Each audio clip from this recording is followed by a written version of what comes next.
بسم الله الرحمن الرحيم الحمد لله رب العالمين والصلاة والسلام على خير خلق الله نبينا محمد وعلى آله وصحبه وسلم تسليما كثيرا أما بعد. We're still speaking about the golden era or the golden period of the compilation of the Sunnah of the Prophet sallallahu alaihi wasallam. And in our last session we were explaining that this era took place in the 3rd century, Al-Qarn al-Thalith, the 3rd century. And we also explained how there were several things that took place during this era, several steps and leaps, that happened with regards to the evolution of the Sunnah of the Prophet sallallahu alaihi wasallam's compilation, how it was put together, how it was preserved, how it was handed down, what books came into existence in general. And we explained that from the distinguishing marks or features of this golden era was new books that came into play. And the majority of the major musnads were written during this era. And also we had different books in which the authors made exclusive for reports that they believed and understood to be absolutely genuine, to be absolutely authentic. We also explained all of that in the last lecture. We also explained with regards to the different sunan, and how they, the most important sunan were written during this golden era, the 3rd century. So now we want to focus on today, bi'idhnillah azza wa jalla, is take a few samples in brief, bi'idhnillah, with regards to the most important books, the most famous books with regards to the Sahih genre, the type of book that is called a Sahih or is called a Jami'. Now we don't want to go too far off the topic, or not even off the topic because it's on the topic, but we don't want to go too in depth. But the word Jami' and the word Sahih, sometimes they can take the same meaning. Sometimes they can be synonymous terms, and other times they may have a contrast meaning. It all depends on how you use the words and whose book you're talking about. So, for example, the book of Imam al-Bukhari rahimahullah is commonly known today as Sahih al-Bukhari. That's not the title of the book. That wasn't what the author called his book. And that's not necessarily the specific scientific classification of his book. In the actual class or genre that it actually belongs to. Rather, it is more of a jami'. It's more of a jami'. Such as the Jami' of Imam at-Tirmidhi, rahimahullah ta'ala, which bi'idhnillah azza wa jalla will be explained and mentioned in further sessions by Allah's permission.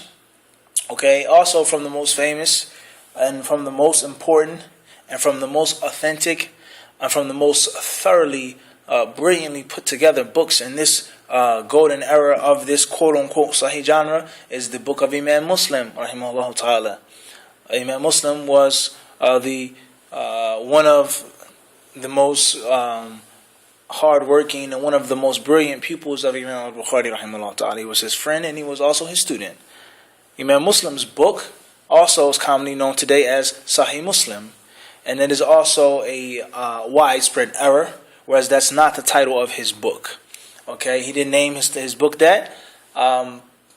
His book being called quote-unquote Sahih Muslim, in my humble opinion, is not as bad of a scientific error than the book of Bukhari. Because Bukhari's book is much, much more than just a Sahih quote-unquote. It's much, much more than that. As for the book of Imam Muslim, then it is a Sahih, or it's called Sahih, whereas Imam Muslim, that was the main goal and the largest objective in him writing his book was to put in those hadith that he believed and that he thought and that he understood were totally genuine from the Prophet sallallahu alaihi wasallam's Sunnah. We said that's the asl, that is the original goal of his book. We don't want to get into any other technical issues at this beginning stage right now. So therefore, from the most important books of the compilation of the Sunnah, and from the most important resources that a person can possibly have and use and benefit from in general are the books which are called jawami', or the books which are called sihah. And jawami' is the plural of the word jami', and sihah is the plural of the word sahih. Okay, that's in general. Khair inshallah. Now, the basic concept of these books are books that only mention hadith of the Prophet sallallahu alaihi wasallam. And not only are they hadith just from the Prophet sallallahu alaihi wasallam, but there are hadith which are musnadah, hadith which have been reported in full, complete chains of narration. That's number two. And thirdly, they are books in which, as we said several times, and we'll say again to make things clearer, that the authors of those books, and pay close attention to my words, we didn't say that every hadith in this book is authentic or it's not authentic. That's not what we're talking about right now. But we said that the author, the mu'allif, he put into the book that which he believed was authentic from the Prophet ﷺ. And it's very, very important in the science of hadith to keep the precision in some of these terms and words and statements. And if you give a vague statement or a general statement in a place in which it has to be specific and precise, according to the scholars of hadith, that is a very big error. It's a very big error. Okay, but that's a different topic. Khair inshallah, moving on. So therefore, number four, the fourth point of these books is, in most cases, they are organized. They're topically organized and arranged. In other words, the kutub. Now, let's move ahead just a little bit and jump ahead just a bit, okay? The book of Imam al-Bukhari is very detailed, and it's not like the book of Imam Muslim. The book of Imam Muslim, rahimahullah, is, or it only has the chapter headings, the kutub, not even the chapter headings, the actual books. The book of Iman, the book of purification, the book of prayer, the book of zakat, the book of travelers' prayers, wa qasruha, the book of massages, the book, that's it. As for the specific abwab, the smaller or quote-unquote mini chapters or sub-chapters, then those things were not put in the book by Imam Muslim. Rather, they were put on later on by scholars who came hundreds of years after his death. Whether it was the works of An-Nawawi, may Allah have mercy upon him and be pleased with him, his magnificent work, or whether it was the work of Al-Qurtubi and others. But Muslim never put bab. He never put bab kada, bab, the sub-chapter of this, the sub-chapter of that. No. Rather, he only put Kitab al-Iman. And then he would mention all of the hundreds of hadith in that one book that pertain to various different aspects and issues of Iman. As for Imam al-Bukhari, rahimahullah, then his book is very, very detailed. He will say, Kitab al-Iman, Bab, so on and so forth. Chapter, the increase of Iman. Subchapter, the decrease of Iman. Subchapter, from the signs of Iman is loving the Ansar. From the signs of hypocrisy is hating the Ansar. And so on and so forth. Okay, he makes a detailed, extremely detailed and precise and explicit display of every single sub-chapter. Okay, so that is a fork in the road between these two books, even though they stay on the same road for some time, whereas they are organized by the kutub, the kitab. You understand this? And what's meant by a kitab, equivalent to English or in English, is the actual chapter. And the bab is like the sub-chapter. Okay? Hopefully that's clear. Bidnillahi azza wa jalla. So therefore, these are the most distinguishing marks and features of this type of book of hadith, which we call once again what? Either a jami' or either a sahih. Khair inshallah. Let's move on. Imam al-Bukhari rahimahullah was well known. His full name was Muhammad ibn Ismail al-Bukhari rahimahullah, who died in the year 256 of the Hijrah. Who died in the year 256 of the Islamic calendar. And Imam Muslim ibn al-Hajjaj al-Naysaburi, who died in the year 261 of the Hijrah, a few years after his sheikh. And both of these authors, bidnillah azza wa jalla, we will hopefully dedicate some time to explaining their lives and extracting benefits from their lives and giving an in-depth look on where they came from and how they were raised. We could do it here right now, but I really don't, because that's going to take a long time. Talking about al-Bukhari's life, without any exaggeration, it could take 2-3 different lectures, hour lectures, literally. Okay? talking about the strife of Imam Muslim and what he went through and what he sacrificed and how he traveled, and that could take a very long time. So we have to keep things brief and simple right now. What's important as a student of knowledge, okay, as a disciple of hadith, is that whenever you have the answer to, or whenever you have the ability to memorize the author's first name and the name of his father and his nisbah, his affiliation, or his what country or tribe he's attributed to, and the death on which that alim died. Because often you may not be able to memorize all of their long names or their long lineages in their names. Muhammad ibn Ismail ibn Fulan and Fulan, Bukhari. You may not memorize that, but at least you have the basic 3-piece of their name. Muhammad ibn Ismail al-Bukhari, 256. وهكذا. Khair inshallah. These are from the finest books, if we don't say the finest books that were written on this class and on this genre, this jami' or this sahih genre. The book of al-Bukhari rahimahullah and the book of Imam Muslim rahimahullah are from the most authentic books after the Quran al-Kareem. From the most authentic books after the Quran al-Kareem. And we all know the status of the book of al-Bukhari and of the book of Muslim, and the authentic narrations and the genuine traditions that they placed within those great books. As for the full title of Imam al-Bukhari's book, and as we said before, it's not called Sahih al-Bukhari, rather the full name is called Al-Jami' al-Sahih, or Al-Jami' al-Musnad al-Sahih, more than one different narration on how to say that, Al-Mukhtasar min umuri Rasulillah wa sunanihi wa ayyamihi sallallahu alaihi wasallam. And some people say Al-Jami' al-Sahih al-Musnad al-Mukhtasar min hadithi Rasulillah sallallahu alaihi wasallam wa sunanihi wa ayyamihi. That is, and you may say, wow, that's a lot.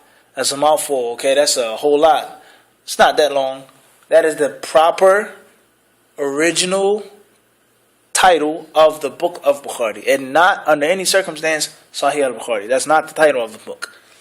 Once again, Al-Jami' al-Sahih al-Musnad al-Mukhtasar, which means, or which we could basically render into the English language, Al-Jami', the book that is full and compiled with Al-Sahih al-Musnad al-Mukhtasar. So the following characteristics we can take, or the following qualities we get from just the title by itself. That every hadith that al-Bukhari put in this book, he, and I quote, he. It's a big difference between saying every single hadith is authentic and between every hadith he believes to be authentic. There's a word of difference between the two statements. Every single hadith in that book, al-Bukhari, he believed that it was what? As-Sahih, that it was authentic. Musnad Mukhtasar, that he made his book to be a book in which it wasn't no broken chains, in which it wasn't any disturbed or any uncontinuous chains of narrations. Rather, all of the chains were what? Musnad. They were musnad. There was nothing mursal.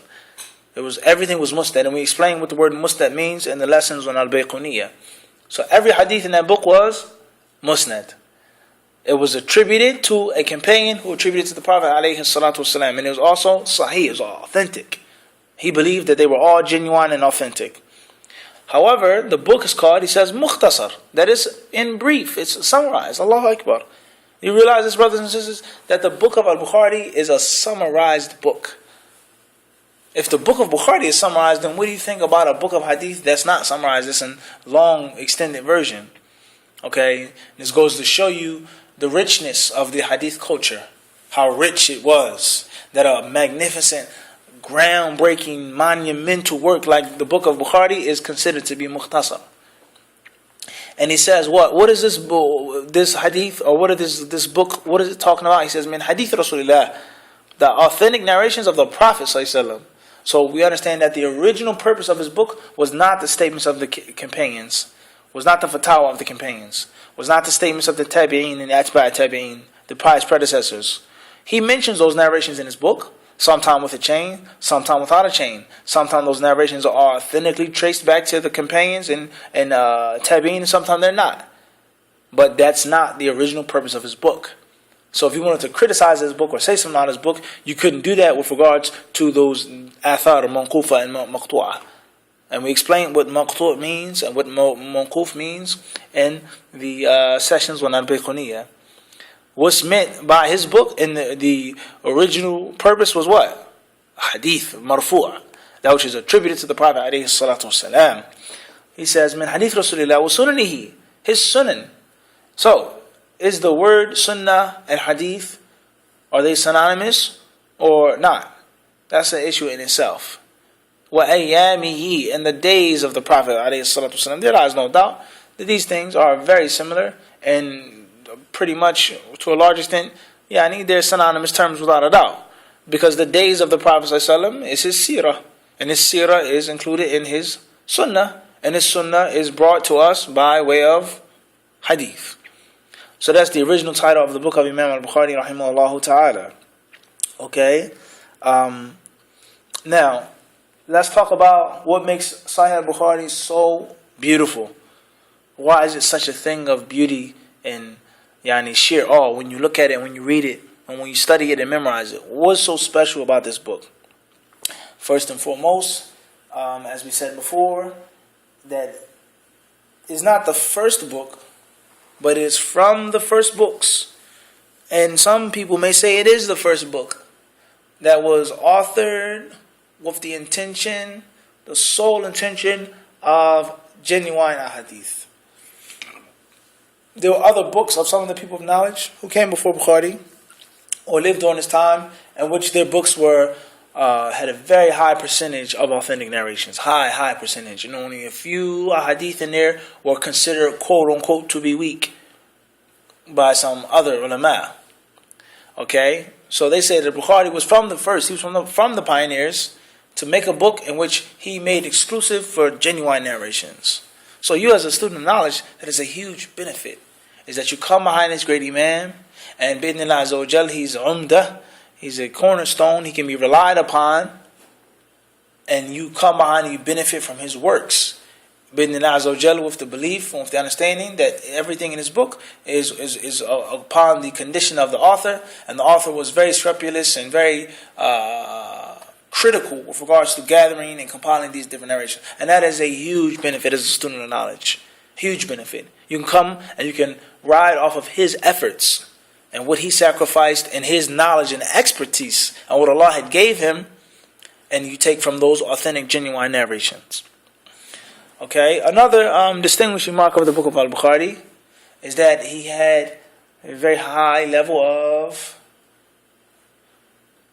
understanding of the concept of al-istinbat, of legal extraction or deducement. Okay? That Al-Bukhari rahimahullah, his book is not just a book of hadith. Rather, it is a book of fiqh. It is a book of hadith and fiqh and hadith. Okay? Al-Bukhari, he played a great deal and a great level of importance. He placed on taking from the hadith, extracting the rulings. Now, we can't go too far off the topic, but let's make an example of this. Okay, Al-Bukhari rahimahullah, he will take one hadith. Let's take a basic hadith as an example. إِنَّمَا الْأَعْمَالُ بِالنِّيَّاتِ. These are only based on intentions. Where is this hadith collected? He puts this hadith in the chapter of marriage. He puts this hadith in the chapter of al-hiyal, tricks. He puts this hadith in the chapter of the beginning of Revelation. And he puts the hadith in 4, 5, 6 different other books and chapters. How is this? In other words, he takes one hadith and he slices it up. He takes one hadith and he dissects it. And he takes piece from piece and he samples it here, samples it there, samples it there. In the book of marriage, the hadith is used for this. In the book of divorce, the hadith is used for that. In the book of Revelation, the hadith is, you see how he deduces from the text, and he shows you how to understand from that hadith, and how one hadith can be used for 20 issues, for 50 issues, without any exaggeration, without any exaggerating. We're not saying it's exaggerating. One hadith can be used for 300 legal issues. 300 issues. Okay? And anyone who reads the explanation of that hadith, on a collegiate level, and you for example, from the book of the son of al-Iraqi, and it was completed by his son, Tarh Tathrib, you find a long, extensive essay on this one hadith. And what the people of knowledge say, how many different issues is included in. As Imam Shafi'i rahimahullah ta'ala and others have stated, is a third of knowledge. So therefore, this is a brief example how Al-Bukhari takes hadith and he doesn't place it in one part or one place in his book. Rather, he puts it in several different places. Why? He puts it in several different places for the concept of al-istinbat. It's to deduce from the hadith. And not only does he deduce from it, but it is daqiq, is very, very, very fine. It's very fine, extremely fine. It's like a piece of hair sometimes. And that's why many of the people who commented on Sahih Bukhari, some of them, some of the chapters were confused. And some of them didn't understand what was the point from the hadith. How did it make sense what he was saying from the hadith? Okay, and some of them even went to the point of saying that Bukhari made an error. And that this hadith doesn't prove what he's saying. And the chapter has nothing to do with the hadith, and so on and so forth. And that's what made the legacy of Hafidh ibn Hajar rahimahullah, who died in 852, so great. Is that he came along and he came behind and he said, no, you guys were just a little hasty. Or you guys just didn't see exactly how Bukhari saw it. But the hadith has a perfect connection and relation to the chapter heading. Boom, boom, boom, ba, ba, ba, ba. And he explains it and extracts it like that. So Al-Bukhari rahimahullah had a very, very, very, very finely tuned sight with regards to the legal aspects of the hadith. And this goes to show the ignorance of the people who say that when you study hadith, you don't understand fiqh. You can't understand fiqh. Hadith is just memorizing of names. Hadith is just you just study names all day and you just read narrations, but there's no fiqh in it. That's a statement of pure ignorance. That's a statement of pure ignorance. Al-Bukhari rahimahullah, who was from the greatest ulama of hadith, and his book was from the greatest books of hadith, is loaded and full with fiqh. Or rather, many of the people who claim that they have fiqh and they understand fiqh, when they read Bukhari's book, they can't even get what he got.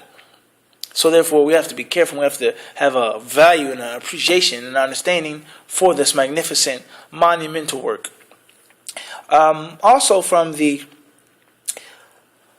benefits and the outstanding marks of Sahih Bukhari is that it doesn't just deal with fiqh, but he also deals with fawaid, all other types of benefits, things that don't pertain to legal issues, but something that which is beneficial, that can be extracted from the hadith, and that can be taken, that can be put into practice and play with regards to following the sunnah of the Messenger of Allah. We don't want to spend no more time on that. This is the reason why some of the people of knowledge of the past, they said fiqh al-Bukhari fi tarajumihi. It says the madhab of Bukhari in his fiqh is found where? In his chapter headings. In his sub-chapter headings. Al-Bukhari rahimahullah, also from the distinguishing marks of his book and from the benefits of his book, is that it's not just a book of hadith, but he also has verses from the Quran. Verses from the Quran al-Kareem, he puts in his book and he puts in the chapter headings and in the sub-chapter headings in order to further elucidate on the issue and to support and to prop his argument and what he's trying to say. Also, he brings, as we said, the narrations of the companions. He brings the narrations of the Khulafa al-Rashideen. He brings the narrations of the Sigar Sahaba, what Ibn Abbas said, what Ibn Umar said, what Jabir did, and so on and so forth. And he brings the statements of the Tabi'een, okay, of the pious predecessors, of the righteous Salaf. And we explained in the previous lessons on Al-Bayquniyya the concept of the legality or the legal authority and force of statements of other than the Prophet ﷺ. Okay, and just because someone says a statement of a companion or a tabi, we said that it does not, and we quote, it does not necessarily mean that that is a dalil, that is a proof, a legal proof by itself. Okay? It doesn't necessarily mean that. It could be a proof, and sometimes it's not a proof. It all depends on who's the companion, what did he say, and so on and so forth. That's not the topic of our discussion right now. I'm just trying to make a point. Okay? But we said in the Bukhari, he supports his argument with these different statements. Alright? He supports it. He makes further clarification with these different statements. And sometimes in some chapters in which there is no hadith that he necessarily mentions, he'll mention a statement of a companion or an action of Ata, for example, or Sha'bi, and so on and so forth, from the kibar ulama of the tabi'een, from the major salaf. Okay, those ulama who met 20 companions, 70 companions, Hasan al-Basri, so on and so forth. Because he may not find a hadith that's authentic, or he may not find a hadith that suits his conditions for the issue that he wants to talk about. So he mentions the best thing that he can. Okay, khair inshallah. Let's move on. Another distinguishing mark of the book of Al-Bukhari is that, as we said before, he repeats the hadith. He takes one hadith and he dissects it and he chops it into small pieces and he mentions it and he spreads it out. He doesn't just leave it in one chunk in one place. Okay, and there are reasons for that. There are scientific reasons for him repeating a hadith. Okay, whether it's pertaining to the science of hadith or the science of fiqh. And also, we said that he takes it and he makes pieces of the hadith. Not only does he repeat an entire hadith in its entirety, but he also takes small pieces of the hadith and he may repeat them or put them in different subchapters. These are from the most distinguishing factors of the book of Al-Bukhari. In general, the book, which is called Sahih, according to some of the people of knowledge, has 8 main chapters in it. 8 main categories or types of hadith class. Okay, which we'll explain in a further session. These are some of the most distinguishing marks of the book of Al-Bukhari. So Bukhari talks about faith in his book. He talks about purification. He talks about prayer. He talks about prayer at night, witr. He talks about giving zakat al-fitr. He talks about giving sadaqah, giving general charity. He talks about hajj, umrah. He talks about fasting in the month of Ramadan, outside of the month of Ramadan, Shawwal, i'tikaf. He talks about marriage. He talks about divorce. He talks about the rulings of jihad, the rulings of emancipation of slaves. He has a book on exegesis, the exegesis, the tafsir of the Quran. Okay, he has a chapter on asir and maghazi, the battles of the Prophet ﷺ, the military expeditions, how he went out and what happened in the seerah. Okay, he has a book on al-riqaq, heart-melting narrations, chapter, hadith that soften one's heart. He has a book called al-i'tisam, holding fast to the kitab and the sunnah. Okay, kitab al-tawheed, book of tawheed, which is the last chapter in Sahih Bukhari. And before all of this is the kitab al-iman, the book of faith. Okay, and he also has Kitab al-Ilm, the book of knowledge. And there are other chapters that I didn't mention, okay, which Bukhari puts inside of his book.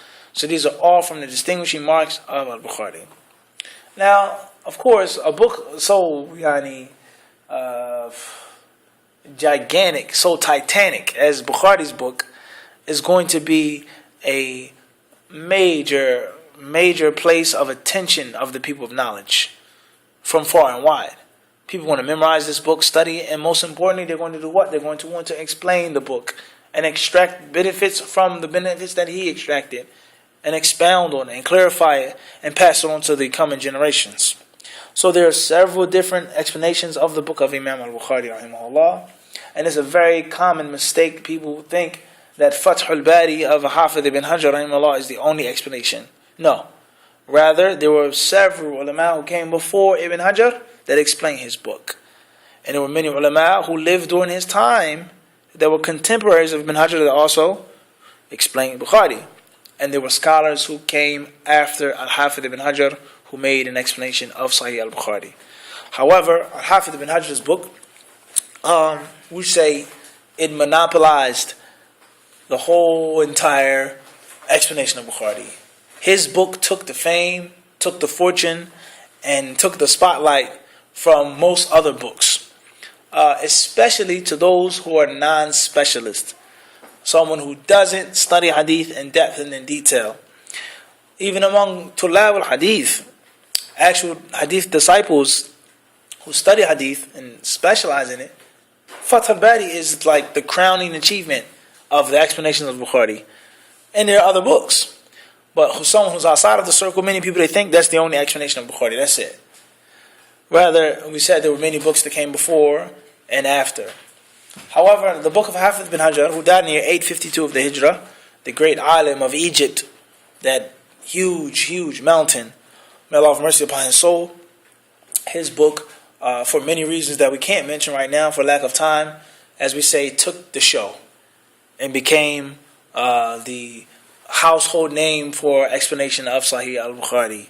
The name of his book is called Fathul Bari Bisharhi Sahih al-Bukhari, which is in one of the older editions in 13 volumes. 13 large volumes.